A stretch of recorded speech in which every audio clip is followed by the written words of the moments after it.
morning. I'm praying that all is well with everyone this morning. I just want to talk a little bit about, did Jesus go through any struggles in his life?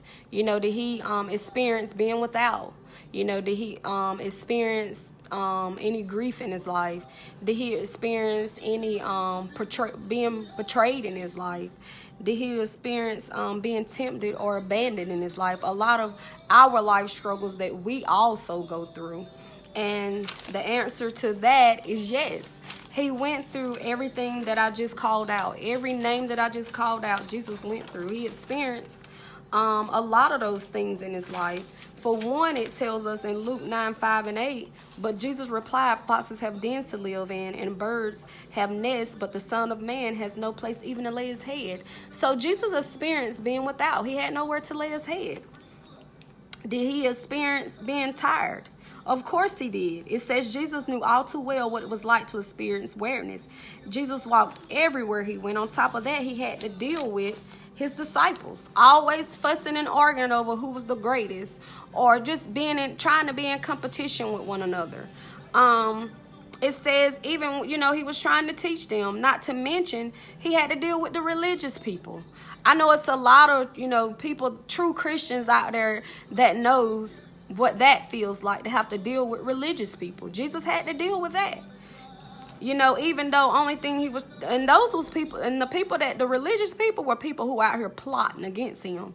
They wasn't really for him, even though they quoted and said that they was going by Moses and they're walking and they're living by the father Moses. We also know that, Jesus is the one who sent Moses. But he also had to deal with people having an issue with him. Healing people, raising folks from the dead, and feeding the hungry. People had issues with that. They didn't understand that. And I know it's a lot of ministries out here that's having to deal with that. They don't understand, why are they feeding these people? Why are they telling people to come to them, and why are they doing a lot of these things? God did the same thing. He had people to question a lot of things that he was out here doing. And it says that he was physically and emotional exhausted. I just got exhausted about talking about it, because it is exhausting to know that you really have to go out here and try to explain yourself to people. And I know that's physically exhausting. A lot of us have been in those shoes and had that same experience that Jesus just experienced. Does he know what it feels like to be betrayed by people that that's around him daily? Of course he does. Of course we know, for one, Peter, who denied him what? 3 times. Peter denied him 3 times. Not only that, he had family members saying, you can go in Mark chapter 3, verse 21 tells you that some of his family, his own family, when his family heard it, they went out to seize him, for they were saying he is out of his mind.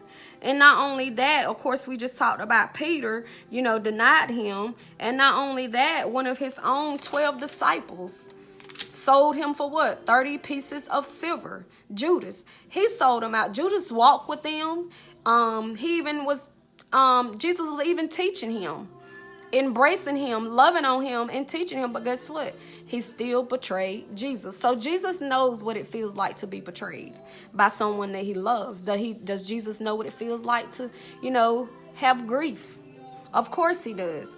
How do we know that? Because Lazarus was his closest friend. It says he was his beloved friend.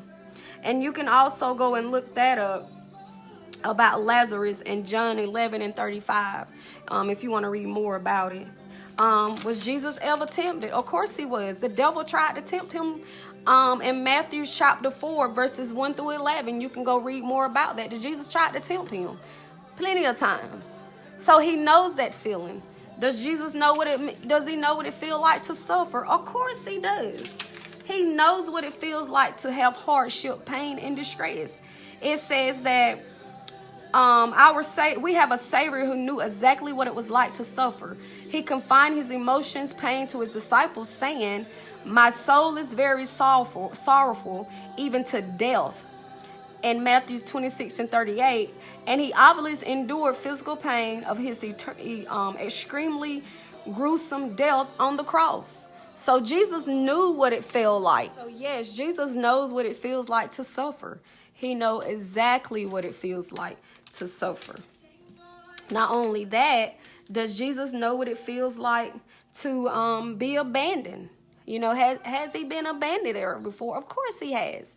Just think about God having to give his only begotten son, Jesus. You know, it says, even when we feel as though God has forsaken us, Jesus can identify. God the Father had to turn his face away from his son while he became sin on the cross in our place. You know, that's a bad feeling to know that you gave your only begotten son for us. And how do you think Jesus feel? He said, my God, why have you forsaken me? And that's in Matthew 27:46. So yes, he knows the feeling of abandonment. You know, his father had to turn his face away from his son, Jesus, so he can give his life for our life, so he can pay that penalty that we should have paid. He ended up paying it. However, we need to remember that although it was reality for Jesus at the time, being forsaken by God, it is only a feeling for his children. Jesus has told us what? In Hebrews 13:5, he said, I will never leave you nor forsaken you. So that's an amazing feeling to know that the Father will never leave us. He will never forsaken us. You know, he don't want us to feel that abandonment that a lot of us still feel today. And you no longer have to feel that abandonment. You know, Jesus is always there if you want him to be there. Plain and simple, Jesus knows what it's like to live as a human. He knows exactly what it's like to live like we live. He has been there. You know, it says he got hungry. You know, he got thirsty. He slept. He had to learn things. You know, he loved. He grew. He was glad. He was angry some days. Sometimes he was troubled at times. He prayed. He exercised faith. He read the scriptures. He hurt when he saw another person illness. He cried when he saw death. And as the old hymn, what a friend we have in Jesus, says Jesus knows our every weakness.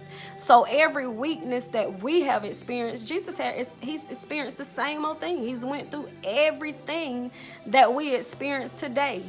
So your question, the answer to that question is yes, Jesus has experienced every struggle, and every struggle we go through in life, he has been through it already. He has been through it already. But you know what? It's an amazing feeling to know that Jesus can relate with us. You know, he knows what it feels like to go through pain, to be tempted. He knows what it feels like to be betrayed by family members or close friends or loved ones that you're close to. He knows what it feels like to be without.